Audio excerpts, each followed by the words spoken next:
Okay, let's stop that. There we go. All right. Wonderful. Wonderful. Welcome, everybody, to this week's Live Well Live webinar. We are live on a Monday lunchtime, as always, talking to you all about weight loss and really about the holistic approach to a successful and long-term weight loss approach, a successful to achieve that goal and also maintain it. That's what we really want for you. My name is Dr. Samantha Wellapilly. I am one of the GPs here on the lifestyle medicine team at Boots Online Doctor. I'm also a yoga therapist, I'm a nutritionist, and an empowerment coach, and I'm absolutely passionate about supporting you on this really, really important health journey. And we are really glad to be here with you on a freezing Monday lunchtime. And I'm joined by my colleague Ruth, who's going to say hello also.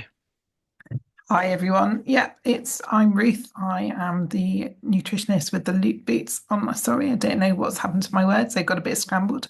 I am the nutritionist with Boots Online Doctor Service, also a registered nurse and health and wellness coach. And just like Sam, absolutely love being here, love supporting you very much on your weight loss journeys and bringing you some evidence-based information to really support you to make the changes that we know absolutely make the difference, to that longevity, to the long game in terms of your weight loss. We're all into moving away from the quick fix diet culture. We want to be thinking about what you can do to make this your sort of most successful, most sustained weight loss journey ever. And that is really why we bring along these weight loss webinars every week. So we'd love to know from you whether you've been here before. We have a quick poll to share with you for anyone who's not been on the webinars with us before. These are completely anonymous. It just gets us an understanding of who's here, whether you're coming back, whether you like what we're doing. And on that subject, if there are subjects you'd like to hear more about, don't hesitate to let us know. We're always looking to support you in as many ways as we can. We also have some podcasts, and we're going to be sharing some of the links to the relevant podcasts with you today. So do please fill in the poll. It will just take a minute. Great. So we can see a sort of split audience, quite a few people who've been here for the first time today. So thank you so much for joining us, and we hope it's helpful. And we've got quite a few returners as well. So sort of like 50-50 or just about. So really welcome. We really hope that this is helpful for you. And do feel free to ask us any questions. If you have questions, we really ask you to direct them into something called the Q&A box. And so we will pick up your questions towards the end of the webinar. We'll share a few slides to begin with just to get you thinking and to really direct your thinking in terms of how to make this really work for you. But also just to mention that if you do have any very specific questions about your own health related to medications that you may or may not be taking, then we ask you to direct those to your weight loss medication provider or your GP if it's a general health question that is very specific to you. But we'll direct you, so please don't worry. And there is no such thing as a silly question, I would say. If you're thinking it, you can guarantee other people will be thinking it too. And we're supported Absolutely. today very much today by Raman, who's part of our team at the Boots Online Doctor. So she's here as well, sending out links and really helping with building your questions. So thanks, Raman. Brilliant. Brilliant. Ruth, I will let you take this one and I'll do the next slide. All righty. Sorry, just hit my leg. Um, I have become really interested in the whole story of the circadian rhythm, the circadian clock. As you probably know, our circadian clock operates on a 24-hour cycle, and really it's controlled by our brain, or a portion of our brain that really is related to the amount of light that we get on our eyes and the conditions around us. Interestingly, we are beginning to understand that how we have changed our eating patterns over the last sort of 100 years really affects our weight management. So the research tells us that if we eat earlier in the day, this can really help in terms of boosting our weight loss. A higher calorie breakfast might help to enhance our weight loss and also improve insulin sensitivity. So for one of the people who has joined us, one of the things we talk about a lot in terms of weight management is gaining better insulin sensitivity. It's a really key fundamental component of long-term weight loss. And also, the research is telling us that late night eating can really lead to a loss of insulin sensitivity or less sensitive insulin response. And it can also disrupt our overall metabolic health. So, by metabolic health, we mean conditions that are like cardiovascular disease, type 2 diabetes. The other important thing to take on board in terms of this whole circadian rhythm is the importance of regular meal timings. They can really help to align our circadian rhythm. So we really are very much a primate being still. We haven't moved forward hugely genetically. We're very much how we always were. And what we have done is we now have huge food availability. That huge food availability is there 24 hours of the day for many of us or most of us. And actually, we've lost the sort of patterns that our ancestors had. So we really need to rethink about this. The other side of this is also thinking about a consistent sleep schedule, because again, that consistency, the whole pattern of consistency can really align your insulin sensitivity, your weight management, and really help. I think this is a really interesting and an area that will become a bigger area of research, I think, as we go forwards. Sam, don't you find that fascinating? Oh, absolutely. I think it's a really, and I think it almost feels quite intuitive as well, that eating earlier on in the day. I think it feels very much more aligned with our true nature, I think. And as you say, our ancestors um, may have eaten more in this pattern as well. So this is, really, really interesting that the science almost backs it up, what feels intuitive. Yeah, definitely. So, really worth thinking, and that sort of light exposure on your eyes really fits in with all of that, which can really help in terms of creating regular sleep patterns as well. Yeah. I can talk about time restricted eating. So, time restricted eating, or lots of us know it as intermittent fasting, this sort of daily changing our regular eating patterns day to day to help us to lose weight and help us to improve insulin sensitivity again and support our health in the long term. So the key is to do this regularly, and it can be a bit of a change for us. So we can start gently, and we can just start by trying it out and trying an easier pattern. I would definitely advise, if you've never done any time restricted eating or intermittent fasting, to start with something like 12-12. So it's basically splitting up the 24 hours of the day, and so making the 12 hours of the day, say you get up at 8 o'clock. So from 8 a.m. to 8 p.m. is your eating window to have your usual three meals, or your hydration, all of that. And then you would stop eating after that. You can have clear fluids after that, but you would stop having food after that time, after that window. And then you have 12 hours of the fasting, which would be overnight.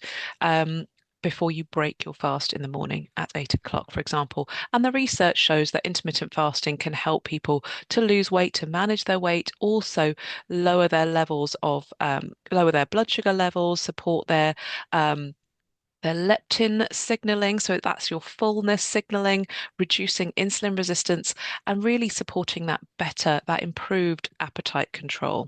Okay. And it kind of ties in with what Ruth was talking about also, the circadian rhythm and sort of eating earlier in the day. So generally, whenever we talk about the hours that you might be setting as for your time restricted eating, you would aim to be bringing that time, bringing the stopping of eating time limit earlier, rather than, so you'd be having more of your food earlier in the day and putting that sort of full stop a little bit earlier, perhaps at 7 o'clock, and adapting it that in that sense. So you could have, so 12-12 is where you might want to start. You could move on to make that a 14-10, and you can make it a 16-8. So 14 would be the hours that you're not eating for. So you'd have a smaller eating window of 10 hours, or a smaller eating window of 8 hours there, on those sort of common things. But I would definitely start with 12-12 and see how you get on. It suits a lot of people because it doesn't feel that restrictive, because you eat as you would normally in your sensible way, in the way that we talked about last week. We talked all about how to build your plate, macronutrients, eating sensibly, hydrating well over the day. And you do that in that eating window of perhaps 12 hours, maybe 10 hours, maybe 8 hours, and then you give your body a rest. for the rest of the time, and then you start again the next day. Okay. Um, it's it's interesting to look at the research. There are those additional benefits around insulin and around those blood sugars and how giving the body that rest time actually seems to be really beneficial. There are some restrictions. There are some sort of advice to, women who are pregnant or breastfeeding are not advised to do time restricted eating. Children and teens under 18, it's not really advisable. Type 1 diabetics, of course, using insulin um, are not advised. We would not advise those people to use this approach. Um, there are increasing numbers of trials that show that this is helpful for people with type 2 diabetes who are not using insulin. Um, because it helps to regulate those insulin levels, because it helps you over the day to regulate insulin levels and blood sugar levels. And of course, those with a history of eating disorders, we wouldn't advise a fasting pattern for you either. But let us know in the chat box if anyone has ever tried time restricted eating or intermittent fasting and how you got on with it. We'd be interested to hear because it was very there was a book written about it, wasn't it? The 5-2 diet. That's another way to look at it. This is time restricting eating is thinking about this as this is your daily routine. 5-2 was a slightly different pattern where you would eat normally as you normally would for 5 days of the week, and 2 days of the week you would actually severely reduce your calories. I actually think time restricted eating is an easier way just to stay consistent. What's your opinion, Ruth, on the kind of differences between the two? And there's a huge difference, I think, between the two. The 5-2, we've got a slide on it that I'm sharing with you now, is all about sort of restricting your pattern of eating. So really cutting your calories down on maybe 2 or 3 days a week and alternating between how much you eat each day. Again, for some people, this can work incredibly beneficially. Some research suggests that you can have a high degree of fat loss approaching this way, weight loss this way, but also insulin sensitivity. But I think what you need to put into the equation is who you are, what works best for you, what medications you're taking, what your health history is, because actually none of these approaches are a sort of one size fits all. So they're not suitable for everyone. And I think you have to really know your own health system really well, what's going on in your body before you attempt anything like this. So I think the previous slide, which was sort of starting with that 12 hours of overnight fasting, is absolutely what we should all, as much as possible, try and do, unless you've got some hugely difficult health condition that prevents you from doing that. There are going to be a very small number of people who that would relate to. But this intermittent calorie restriction was very popularized by Michael Mosley, and before that by a guy called Jason Fung, who's a nephrologist from Canada. So he studies kidneys, but he's very interested in weight management, and he's written a lot of books around intermittent fasting. So his books are really interesting to read. So it is another option, and we're all different, and we'll all find different methods that really work for us. And actually, in life stages, you might find one style of eating works well, and then you hit another life stage, and actually that doesn't suit you anymore. So we need to be flexible and change. And actually, that flexibility and changing what we do can also be really helpful for creating insulin sensitivity. So I think the whole story is about mixing it up, finding the pattern that works for you. It might be in the summer, some approaches work better than in the winter.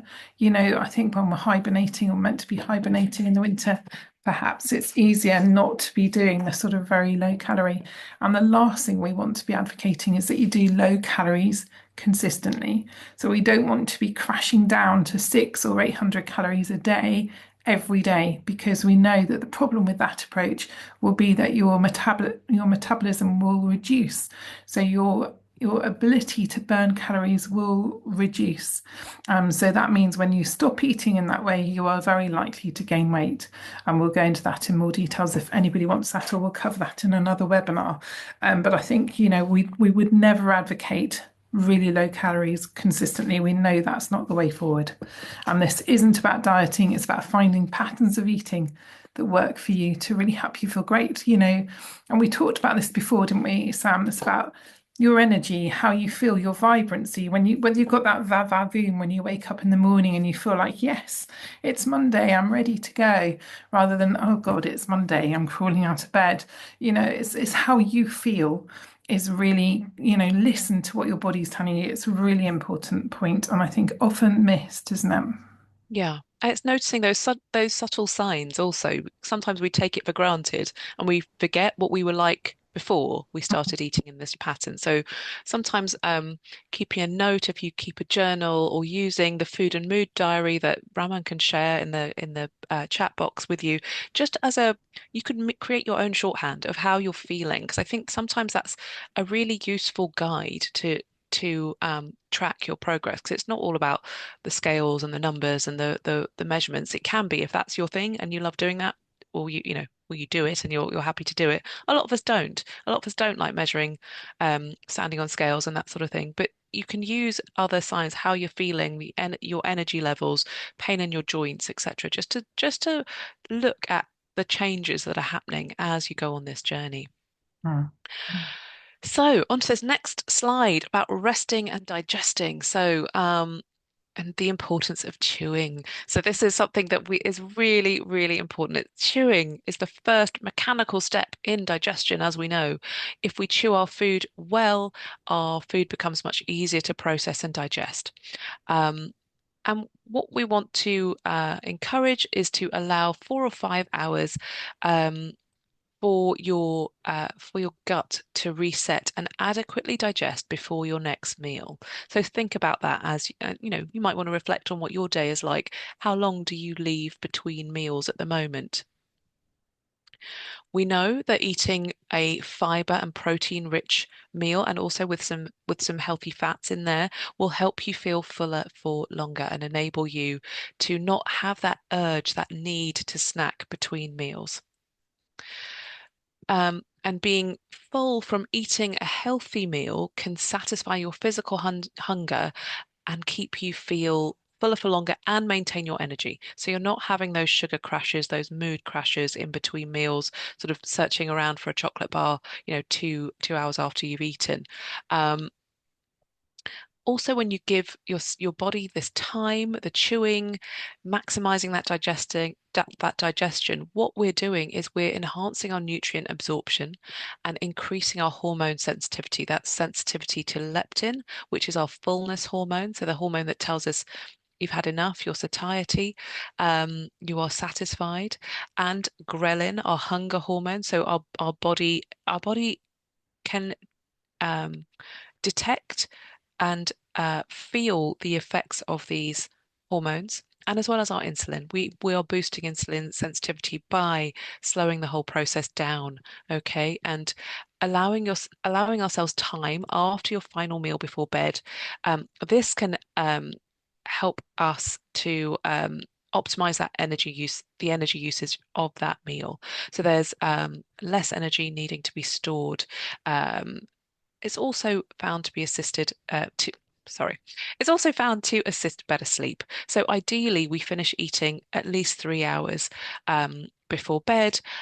You could, if you really needed one, have a sort of a small mindful snack in that 3 hours before bedtime if you really needed to. And if this is all new to you, we start slowly.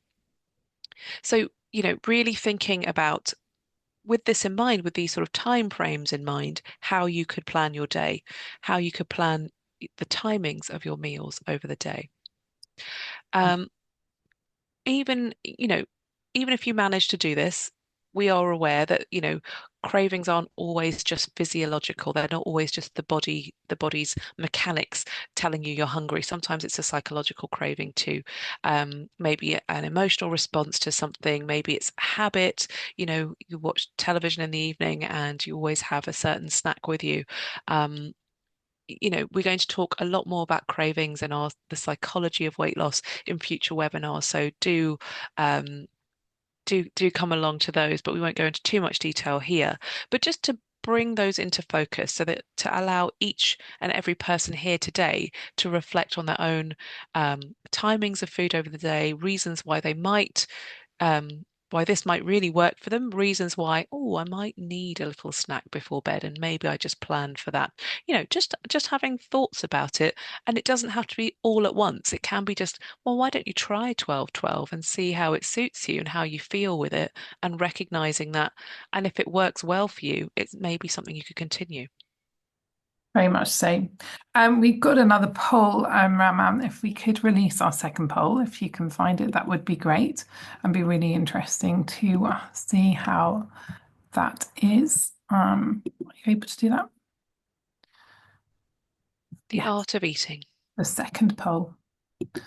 Perfect. Thank you. Again, this is completely anonymous, and we will share the results in a minute. And we're just asking you what is going on for you really about your snacking, when you snack the most. Really, the reason we're running these polls is really to get you a little bit involved in the webinar, because we know coming along and listening can become fascinating and boring all rolled into one.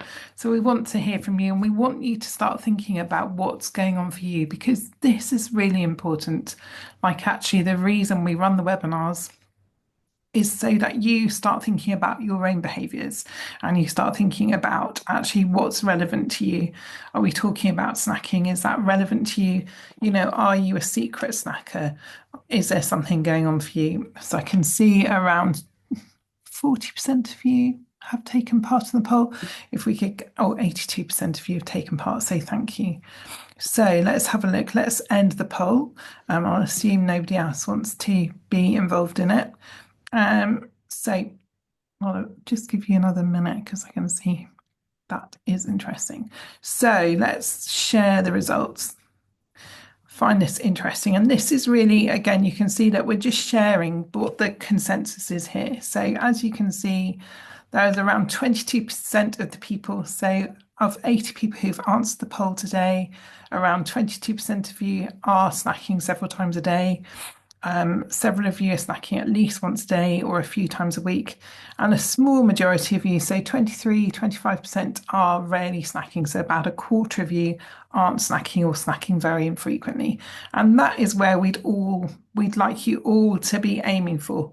That might be an aim that you want to put as a goal on your weight loss journey. So it could be a long-term goal that you want to starting by actually recognizing how many times a day you do snack, keeping that mood food diary and seeing really what's going on for you. Are there certain foods that you eat that make you really hungry? Bizarrely enough, that can happen. Is there a mood going on? Is there something going on in your family life or in work life that really triggers stress that makes you hungry? It'd be really interesting for you to start unpicking all of this. So let's see where you're snacking mainly. In the evening, worst time for everyone is the evening watching television. Isn't that interesting? I guess I'm not totally surprised to hear that, but it really brings your attention, doesn't it, to, are you really hungry then? Is that boredom? Are you watching television because there's nothing else to do because it's cold and it's the habit that you do? Could you do something else with your hands? Could you change what you're snacking on? Or are you really hungry? Are you eating enough at dinner time? All of these questions are questions that we really need to start asking ourselves. So we've asked you the poll. So our recommendation very much around snacking is that instead of bringing in those snacks as a routine, that you start really working to balance your plates, to be following that core meal plan, to be really balancing how you put your meals together so that as much as possible you balance your blood sugars. And the reason we would really recommend you to do this, obviously you're in control, it's entirely up to you. But if you want to lose weight, this is a really big step in making a difference to your weight loss. So we know that if we reduce the number of times we eat, every time we eat, we produce some insulin. One of the things that we want to do is stop keeping on producing insulin across the course of the day as much as possible. You are going to need to produce insulin when you eat. So make it count, I think, is what I would say. Get those meals really working for you, making sure that that protein is really nailed on your plate so that your insulin spike becomes less. Really thinking about where your carbohydrates are coming from, making sure they're not too many. And why we know snacking can really help in terms of weight loss is that we know it will lower your insulin levels. It can really help with fat loss, and it can really help to balance your hunger, because I don't know for the people who were here last week, and we'll revisit this last week's webinar. For anyone who didn't come along to last week's webinar, we'll share a link to a recording of last week's webinar because the important element from that is all about the understanding of eating in a way where you consistently are balancing your blood sugars as much as possible. That is a real key. So if anybody would like more information or would like the link, let us know and we'll share that with you because that's a really important point and why this all feeds through into that as well. Wouldn't you agree, Sam? Absolutely, absolutely. There's so much to say about food on this journey of weight loss that we've split this into two webinars, and there are always thousands of questions. So we're going to aim to get your questions at the end, and whiz through these final slides and hopefully give you as much info as we can so that you feel confident going into the next week and just reflecting on habits that are in place for you, things that you want to change. We don't ask you to change everything at once. It's literally, we are going step by step because if you try and do everything at once, you'll just feel overwhelmed and it will just be really unpleasant. We're just going gently with ourselves and really being kind. Okay, so we're going to talk about drinks, thinking about drinks. Okay, um, so when we're thinking about snacks and we're thinking about, what we eat over the day, we have to also, of course, think about what we drink because a lot of us might not be aware of the amount of calories in certain drinks, and we don't really like talking about calories, but as an example, we could also say we think about the amount of sugars in some of the drinks that are available commonly to us. Okay, the hidden calories in alcohol, for example, and the fact that alcohol might increase our fat storage. The sort of fabulous hot drinks you can get at different coffee shops with all sorts of syrups and whatnot and I don't know, cream and sprinkles and whatever else. But those things, obviously, the cream, obviously, we all know has got extra fat in that we don't really need to enjoy sort of on a regular basis. But thinking about sort of having a very milky coffee is going to have a lot more. It's going to be higher in energy than. Say a black coffee or just with a splash of milk. Okay, fruit juices are very sugary. So just to think about what we were talking about last week on the blood sugar balance, that if you're just having a fruit juice, that is essentially kind of a sugar water. And there may be some vitamin C in there too, or a small amount of good stuff too, but there is a lot of sugar. So just bearing in mind that these things are really in moderation. If you must have a sweet drink like that, can you dilute it? Can you slowly wean yourself off them? Sports drinks are a big culprit because when we do sport, we need to replace our electrolytes and our sugars because we're working so hard. So you can understand it if you've just been working out. I'm not a huge sports person, so I don't know the best time to have a sports drink actually, but I imagine it's after you've done very intense activity and you want to replace all those electrolytes that you've lost as you've sweated out a lot. But if we're just having a sports drink, as a hydration aid, we want to really be aware of what is in our drinks. And let's think about also zero calorie, artificially sweetened drinks, these kind of sugar-free options, which we unfortunately they may have zero sugar and very few calories in them.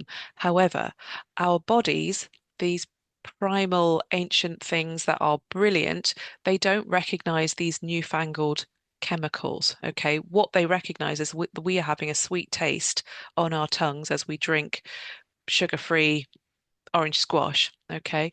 So our body still mounts an insulin response. Okay. So we still get swings in insulin. So it's not, while we might not get the same changes in blood sugar, our body is mounting a physiological response to to that sugar-free drink as if it was full of sugar.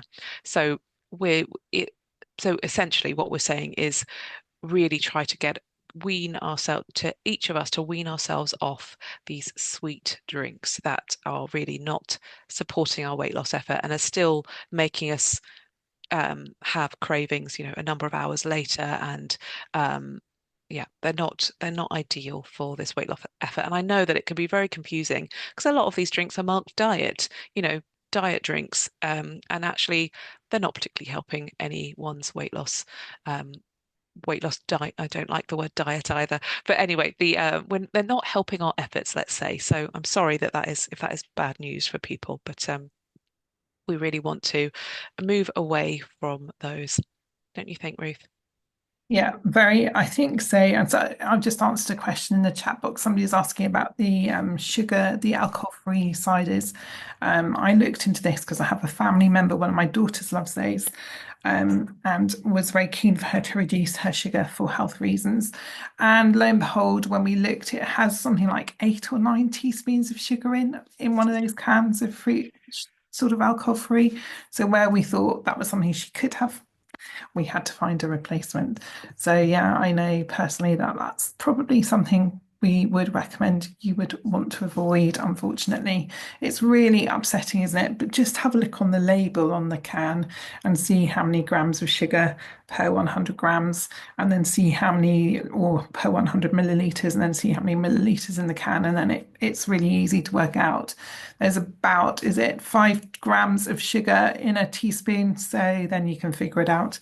But it's really frightening what these manufacturers are doing to our foods. Really worth taking the time out to have a look at those sort of levels of information.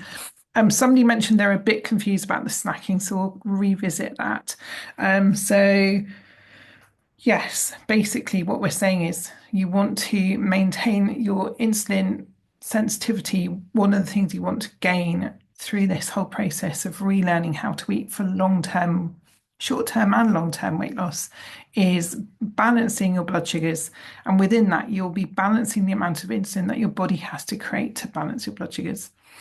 If you eat regularly and you snack in between, then you're going to be producing more insulin. Every time you have one of these drinks or a little snack, you're going to be producing insulin to mop up the sugar, really and truly. So you want to be managing how much insulin your body is having to create.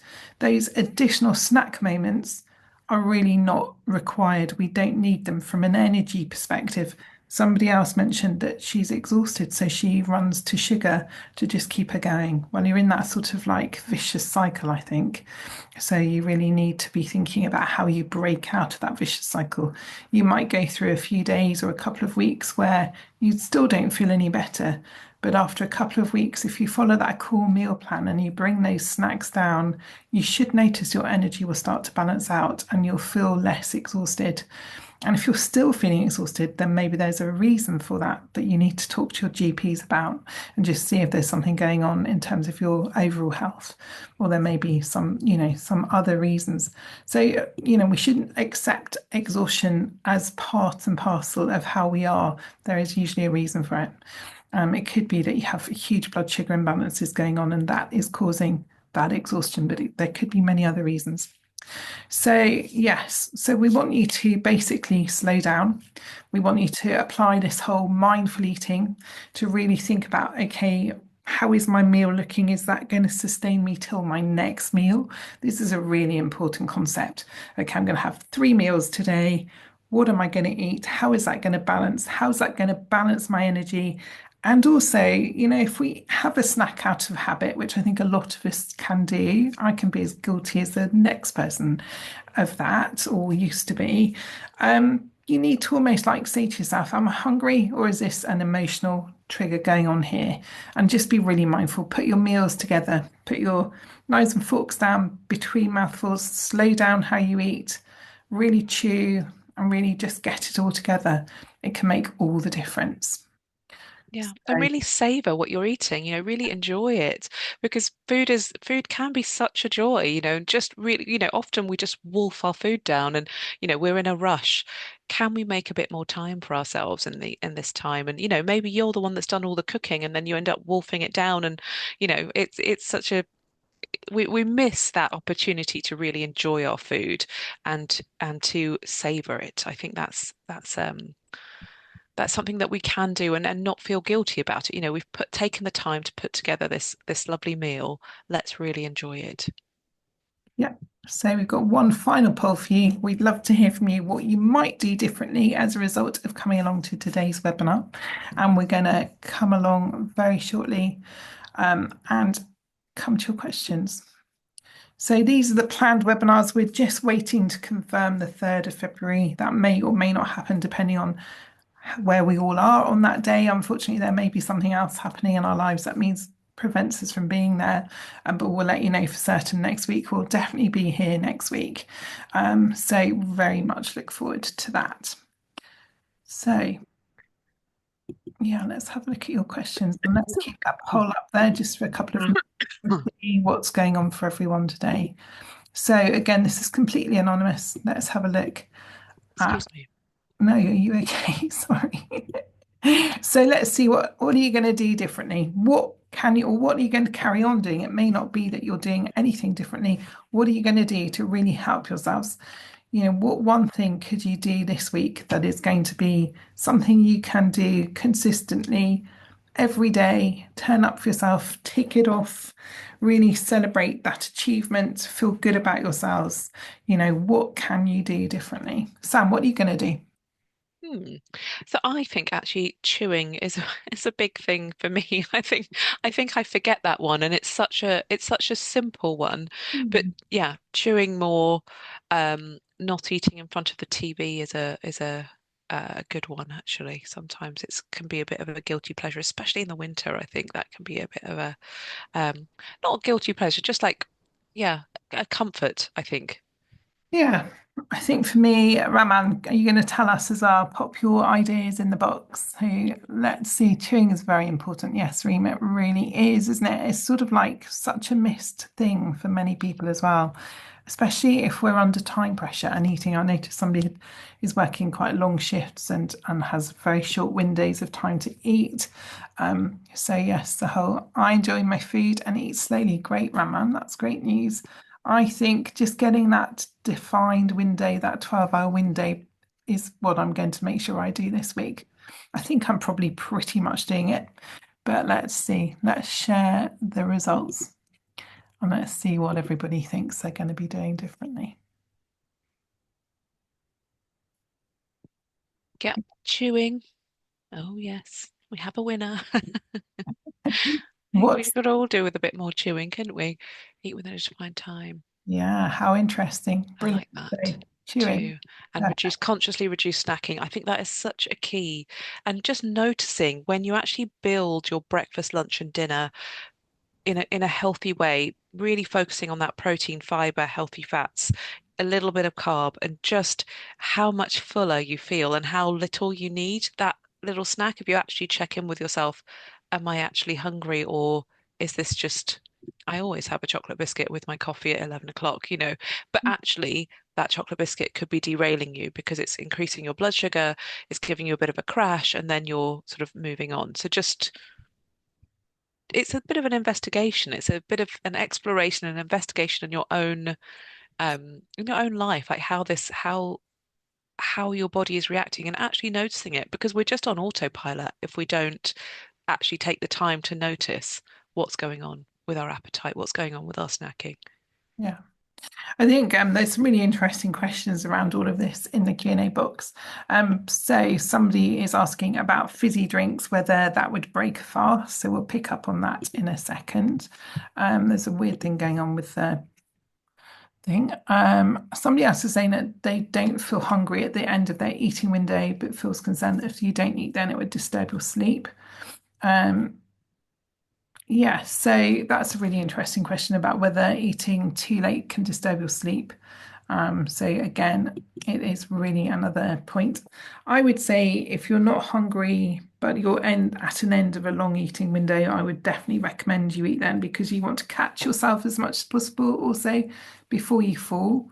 Obviously, if you're full up and you haven't digested your food for whatever reason, perhaps you've had a heavy meal and you've been sat working and your attention has been more on your brain activity rather than your digestion having a good opportunity to work and maybe go for a lighter meal. But what you don't want to do is then crash another hour later and then be reaching for something that you would regret eating later on. So I think it's about finding that balance, isn't it? Would you agree, Sam? Absolutely. Absolutely. And I think we have to adapt all this advice that we're giving you on these suggestions have to work for your lifestyle, right? They have to work for your personal situation. And the people you live with, etc., that we have to adapt them. But and I think we also have to bear in mind that, we're putting all this effort in right now. But this is the start of a journey. This is the start of a change. There's always a bit of front loading of effort, but once you've put the change in, to continue it is not as hard as the initial part. Yeah, definitely. Somebody's asking how long should we do intermittent fasting? Is this a lifestyle forever? This is about finding ways of eating and experimenting around that whole circadian rhythm, working out what sort of works for you. And nothing is forever, I don't think. I think we do adapt, our bodies adapt. Seasons make a difference, our age can make a difference, life stages can make a difference, especially for women and hormones, that can make a huge difference. So I think it isn't, well, I've got this sus and this is what's going to work forever, because that rarely is the case, unfortunately. So you just have to keep an eye on things. If you feel great, then you know you're getting it right. I think that's, we want you to feel great in this process as well. So if it works for you, I used to do intermittent fasting and do that sort of late eating window to an evening window. That worked for me for a while. It no longer works for me. I find the 12 hours works really brilliantly for me. And my energy is better, and I just generally sleeps better. Everything works. So that's been a shift. So, you just have to move with the times, I think. Absolutely. Absolutely. We've got tons of questions. So, how many chews per mouthful are recommended? I guess that just depends what you're eating. I mean, I think that's how long's a piece of string. I mean, I've heard, 30 times every, but with every mouthful, you might be there all day. So, and if you're having soup, that's not necessary. I'm being facetious, but I think, you know, um, just savor your food, you know, make sure that when you swallow, everything has, you're not, everything is small, and what we're wanting to do is that first Masticate. mechanical mastication of your food, that everything is soft and can be swallowed easily, that you're taking maybe smaller mouthfuls, and just really enjoying all the flavors. Um, Sorry, I haven't got a better answer than If you're that. somebody who doesn't chew, which some people may be non-chewers and those sort of food bolters where you're eating really really quickly, if you're one of those people, then putting in a sort of rule of eating 20 to 30 times, chewing each mouthful 20 to 30 times, can really help to recreate this as a new habit. So that Oh, might be absolutely, yeah. If you're a, so, yeah, depending on who you are, or if you notice when you're sitting at a dinner table with other people that you're always the first one to finish, that's a good sign that you maybe would benefit from slowing down. absolutely. Um, Somebody's asking about the last meal of the day and going to bed. I think what we would recommend, or the recommendation, is 3 hours, ideally. Yeah, a Obviously, minimum of 3 hours, right, between bedtime and your last meal. If that sounds like a lot and you did need a small snack, um, I, I mean, that's fine. We're sort of getting used to it. Maybe some natural yogurt, with some berries or something like that. Just something very small and light. If you think, I think someone was saying they might struggle if they felt hungry before bed, and we want you to sleep well as well. So, but I think also if you have a big meal close to bedtime, that can interrupt your sleep as well. So, what we were saying in the slides was if you give yourself that 3 hours, your body's able to utilize the energy from that meal you've just had a bit more efficiently than if you ate late and went straight to bed. And it helps your digestion as well because you're a bit more upright, rather than lying down, straight after you've had your evening meal. somebody's asking, and there was a question in the chat box as well about juices and whether their place within all of this as well. Somebody's saying they make a delicious homemade juice every morning of apple, lemon, ginger with some cayenne pepper and turmeric. Ooh, Um, lovely. is that okay? Sounds fabulous. My only thing is I would follow that in with some protein. So just make sure you've got protein around there somewhere to really balance, because that's quite a concentrated um, sort of amount of juice, which is going to have quite an impact on your blood sugar. Um, Yeah. And just with that in mind, there was a question also in the chat box about juicing. So in general, when you juice something, and if you juice veggies aren't very sweet, so you don't get that huge sugar hit. If you juice a lot of fruit, you do get a big sugar hit. if you make smoothies, which is just sort of whizzing things up and all the fiber's still in there, you get that benefit of the fiber. Whereas if you have a juicer and you're just getting the liquid and you're throwing away the fiber, obviously you're not getting the benefit of that fiber. So just bearing that in mind, um, Yeah, it's a when really you're having those juices, and it's that sounds like a delicious juice, so I'm not going to say don't have that, but just bear in mind, maybe you could try doing smoothies and see how that is a bit different. And with this, when we say add protein, that could be a protein powder, it could be some peanut butter or almond butter, just something, maybe some avocado in there as well for some nice, could just a bit more to make it some of that healthy fat, a bit of protein, different textures. Maybe that helps. I hope that helps. And also, maybe for a few days, track your energy and see what happens because you may feel great after that juice and you may feel great for the whole morning. But what you may notice that you're always having a slump at 4 or 5 in the afternoon. I think what we forget is that that slump might be related to what happened in the morning. We tend to think it's all about now, but sometimes it can be the pattern that we set up first thing in the morning. So it's really worth just unpicking and exploring, trying something different, seeing how your energy is across that day, and seeing what makes the difference for you. Somebody's asking about calories. So, Raman, are you able to share the BMR calculator? If not, I will find one and share it. We don't really recommend calories regularly, and we really want you to just become intuitively aware of food, following that core meal plan guidelines.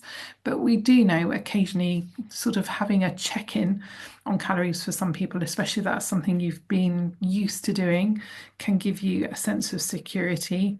But we also know it can become really tedious and boring. So see how you get on. But calculate your calories. You work out your basal metabolic rate, then you have to figure out your activity level and calculate. There's a link being shared. It's got all of the information on there. And then for weight loss, the recommendation is that you then subtract 500 to 1,000 calories to lose 1 to 2 pounds a week, which is sort of what we're recommending people are aiming for. Great. Yeah, a good sort of steady loss Yeah. over time. We're not looking for dramatic results. We're really not looking for dramatic results. We're looking for a really good result over time, but steadily getting there in a really healthy way so that your sort of cognitive and conscious habits can change and so that you can sustain the weight loss for as long as possible. And that and the weight loss and the health benefits that you get, the better energy, the less pain, the improved mood, all of those wonderful things that can come along with on a weight loss journey. Brilliant. So the person who has the juice is saying she then goes on and has eggs, avocado, and spinach. That sounds fabulous. Well done. That sounds like a perfect accompaniment. Somebody is asking a question, and I noticed this was in the chat box as well, so glad you've put it in the Q&A box. You're noticing, Sam, that they're having an overwhelming craving for chocolate every evening around 9 o'clock. Nothing else. So they want to know, is this chemical, habitual? Is your body requiring something else at this time that I could provide with an alternative? Good question. Really good question. I would ask, I would probably want to know what have you eaten for the rest of the day? What were your meals? What was your breakfast? What was your lunch? What was your dinner? And what time did you have those? And just really looking at just honestly and objectively, was there protein? Was there fiber? Were there some healthy fats in each of those meals? What were my drinks over the day? So I'm just looking to see, are you having a sugar slump at 9 p.m.? Because perhaps you had, I don't know, quite a lot of carbohydrate in your evening meal or for a snack in the afternoon, and it's led to this sort of spike in your blood sugar and then a dip.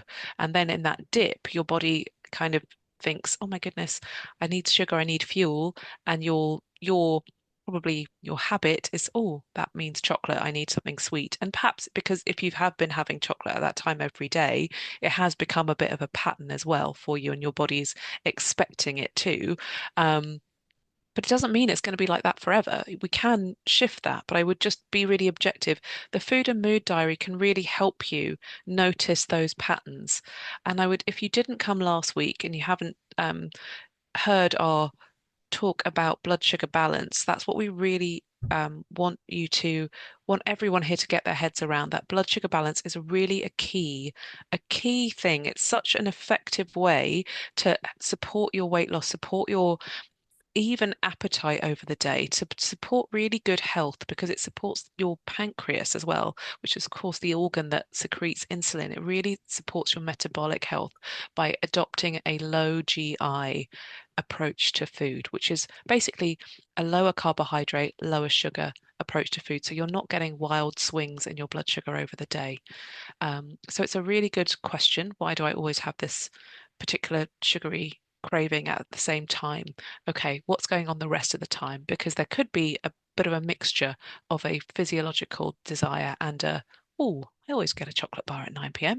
So where's my chocolate bar? It's 9 p.m. Yeah. You know, Okay. that's that's what we're like. We're human, right? So it's without judgment as well. Like I really appreciate all these questions that, people are so honest, and it really helps everybody here. So thank you. Yeah, and the other side of that, I think, is that habit. Like we can get into almost like a regularity around our sleep patterns, our wake patterns, our patterns of sitting on the sofa, always having chocolate. Or I'm thinking as a nutritionist, I'd be thinking, okay, is there a bit of a magnesium deficiency going on here?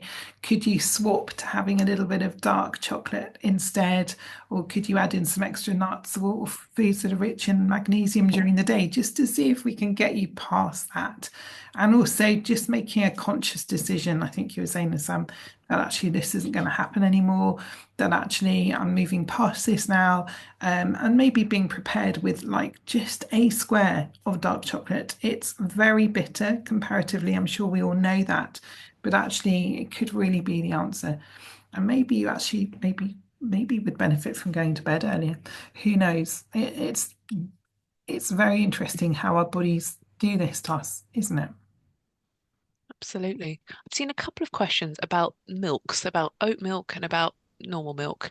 What do you think, Ruth? I mean, I guess it depends on the quantity that you're drinking, but I would say officially fasting does include the sort of doesn't include clear fluids, but fasting would include like a milky tea, or you're still kind of having something. If you're being strict about it, I think 1 cup of tea is not going to be the end of the world. But if you're trying to give your pancreas a bit of a rest, the milk in your tea or coffee will have a bit of carbohydrate in it, or what have you. So your body will be working. So really, if you're doing your 12-12 fasting, outside of that 12 hours, clear fluids are fine. So water, herbal tea, I would say is completely fine. But if you're adding milk to your drinks, that is giving you a bit more that your body has to kind of work at digesting, and that's not getting the rest that it could be if you were having a herbal tea. And hopefully that's quite a small swap, and you could swap to a herbal tea instead.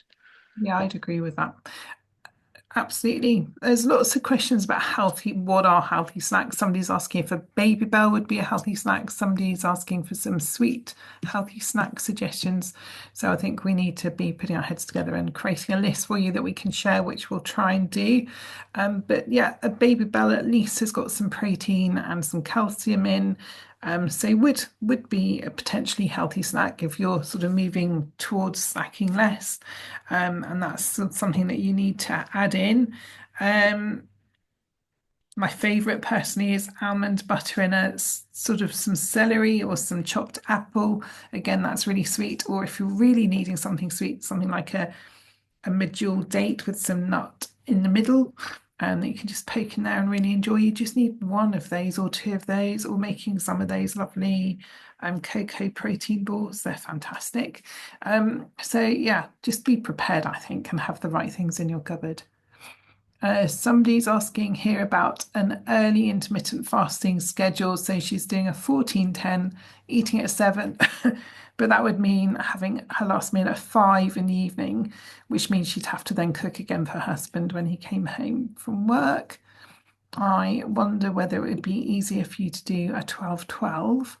and actually just be eating with your husband later on in the evening. Yeah, and if you're new to it, I would definitely start with a 12-12. I think it's quite advanced to start with a bigger fasting window. I would start with a 12, like be gentle with yourself and something that you could maintain or sustain. And yeah, you probably don't want to cook twice a day if you, and it might be nice to eat with your husband if that's if that the 12-12 would allow that. Definitely. Um, Somebody's saying they feel less hungry in the morning, more hungry later in the day. If they eat in the morning, they may eat the same amount in the evening, so overall calories would be more.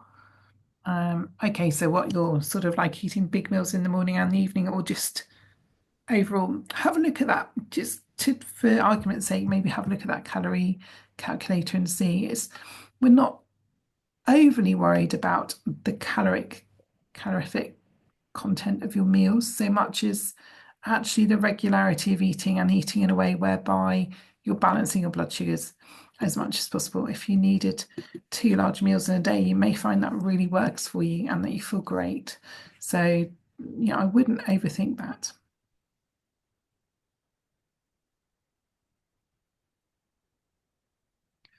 Okay. Um, okay, we've probably got time for one or two more questions. Uh,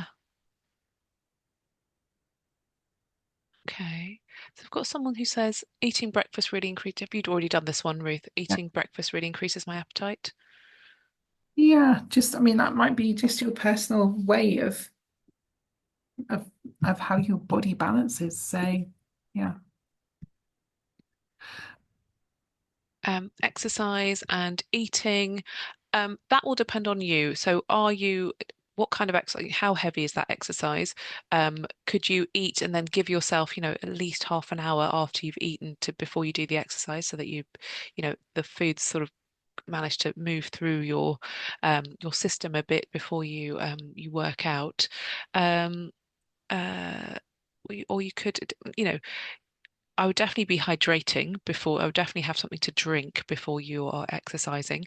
And whether you want to have a small, you know, piece of toast and some nut butter before you eat, and then give yourself at least that half an hour before you exercise, and then come back and maybe have more of a breakfast or kind of brunch. It depends. It will depend on how long you're spending. But it's a good question. Um, it depends how you feel. Like some people do like exercising on an empty stomach, but I would definitely make sure you're hydrated. That doesn't include liquid, so make sure you're hydrating yourself if you're exercising.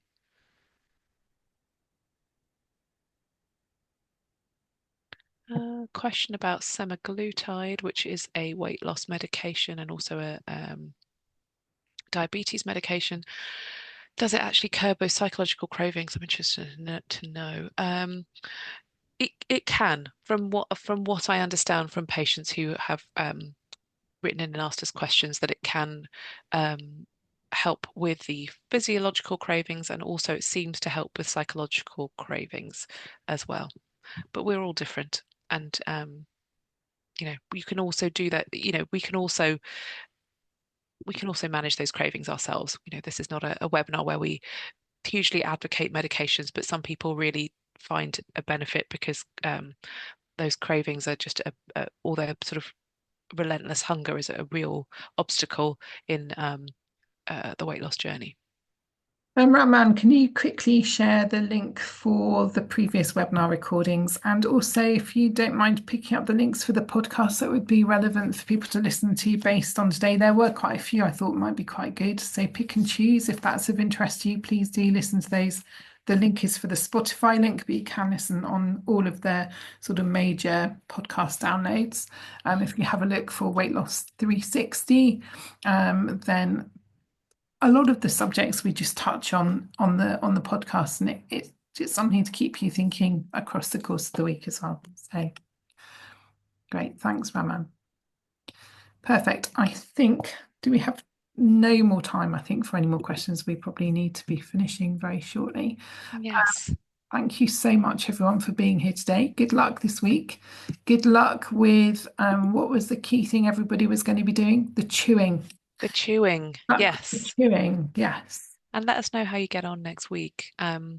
We will be back again next Monday lunchtime. It will, in fact, you'll be meeting someone new. I think you'll be presenting with Alison, won't you, next That'd be week? really nice. Yeah.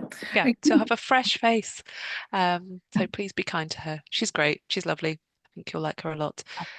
Yeah. Um, and yes, thank you so much for your excellent questions. I'm sorry we couldn't get to all of them, but I hope we've given you some inspiration to try something different or just reflect on what's happening at the moment and think about the changes you'd like to make. But it's a pleasure as always. Thank you so much, Ruth. Thank you, Raman. Yeah, thank you. And for the person who said she gets made fun of by eating slowly, just tell them to slow down. Tell the other people to just slow down. Tell them it's good for you. All right. Good to see you all. Thank you so much. See you soon, Sam. Bye. Thanks, Bye. Sam.